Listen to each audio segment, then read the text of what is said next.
Une chose qui a été faite aussi, et j'en ai pas parlé, c'est l'accentuation des détails. Ce que vous pouvez faire, c'est cliquer sur l'œil en face du mot accentuation, et vous voyez l'image de l'ours telle qu'elle est réellement. C'est-à-dire qu'il est un peu flou. Et si vous cliquez sur l'œil en face d'accentuation, vous voyez qu'on l'a rendu plus net.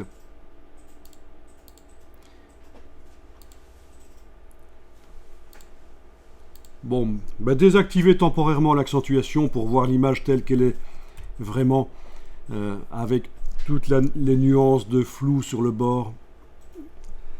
Donc le masque doit être la partie qui est encadrée. Vous activez le pinceau dans la palette des outils, ce pinceau-là. Quand vous amenez le pointeur au-dessus de l'image, est-ce que vous voyez le rond du pinceau? Si vous avez une croix à la place, c'est parce que la touche verrouillage majuscule est enfoncée sur le clavier. Donc en désactivant verrouillage majuscule, vous avez le rond du pinceau qui apparaît. Donc le caps lock, je vous montre sur le petit clavier pour ceux qui ne verraient pas.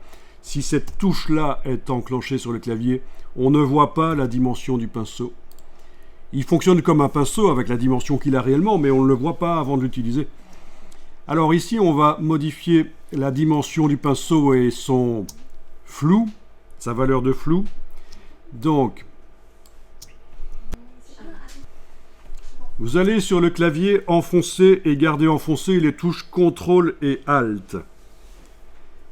Et en ayant CTRL ALT enfoncé, vous allez utiliser le bouton gauche du clavier, de la souris, pardon, le bouton gauche de la souris. Et vous faites aller de gauche à droite, c'est la dimension de la brush. Et de haut en bas, c'est la dureté de la brush. Est-ce qu'elle a des bords flous ou est-ce qu'elle a des bords nets? Donc dans ce cas-ci, il faut qu'on ait une brush avec des bords flous et il faut qu'elle ait une taille ni trop petite ni trop grande. Ça veut dire quoi? Par rapport à la taille de l'oreille de l'ours, par exemple, je vais faire à peu près ça. À peu près.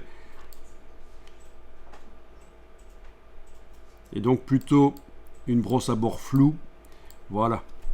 Alors si vous essayez de faire ça sur un PC, ce sera toujours les touches CTRL ALT sur le PC dans Photoshop sur PC, mais il faudra utiliser le bouton droit de la souris sur le PC. Alors qu'ici on a utilisé le bouton gauche pour modifier le diamètre. Voilà. Alors l'idée c'est qu'on va maintenant dessiner en noir. Donc dans la palette des outils, vous pouvez éventuellement cliquer sur l'icône ici pour remettre à zéro les échantillons de couleurs de la palette des outils. Et puis, il va falloir mettre avec la double flèche ici du noir dans la case de premier plan, c'est la couleur qui est utilisée par le pinceau. Donc on dessine en noir dans le masque parce qu'on va aller par l'extérieur, enlever de la zone qui est en trop sur les oreilles. Il ne faut pas hésiter à zoomer. Et voilà, ce genre-là, vous tracez.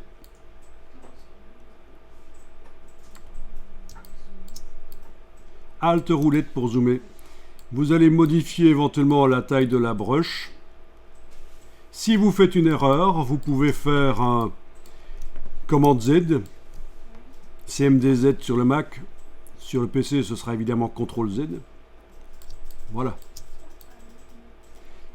Si vous amincissez les bras de l'ours, c'est pas grave, personne ne va le voir et le dire. C'est pas comme si c'était un objet industriel dont on connaît les dimensions et si on l'affine, il va se passer, ça va se voir. Voilà. Donc si vous dites que ça ne fait rien, il faut absolument vérifier. Est-ce que ceci est bien encadré? Est-ce que dans le menu sélection, ça propose de désélectionner ou pas? Est-ce que ceci désélectionné est grisé? Ça veut dire qu'il n'y a pas de sélection, ça c'est parfait.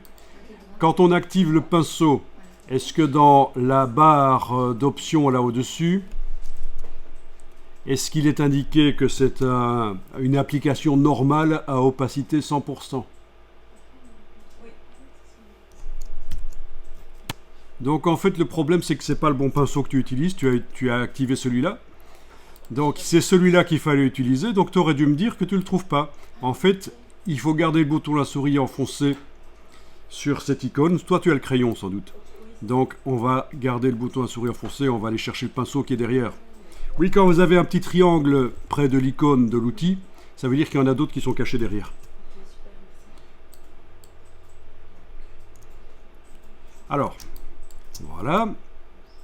Et alors, il n'est pas interdit aussi, si on a été trop cherché dans la silhouette de l'ours, là, de dessiner éventuellement en blanc. Oui, on peut faire un CTRL-Z, on peut faire un commande-Z.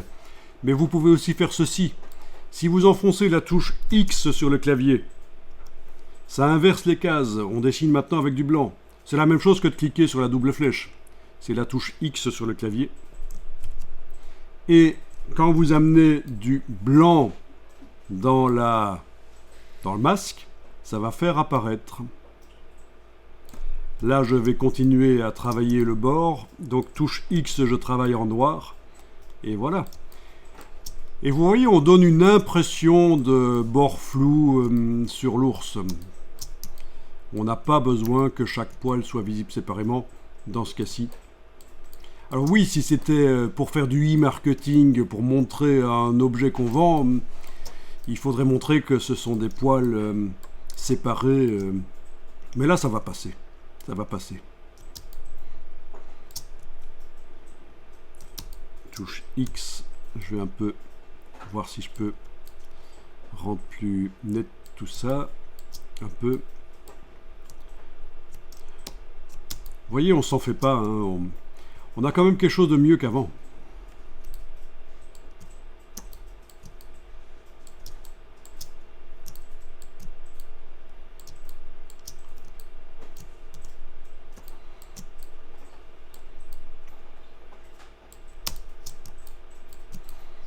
Alors, si c'est pour faire une bannière,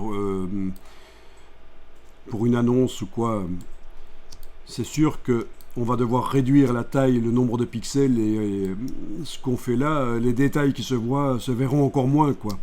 Donc pas d'inquiétude à avoir. Si vous pensez que c'est pas génial, c'est pas nickel, vous aurez quelque chose de mieux. Ah tiens, je vais même retravailler ici l'entrejambe qui avait été fait vite.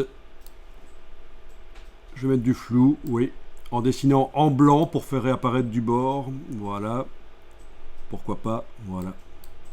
Ça paraît plus logique. C'était un peu artificiel. Là, du noir, voilà.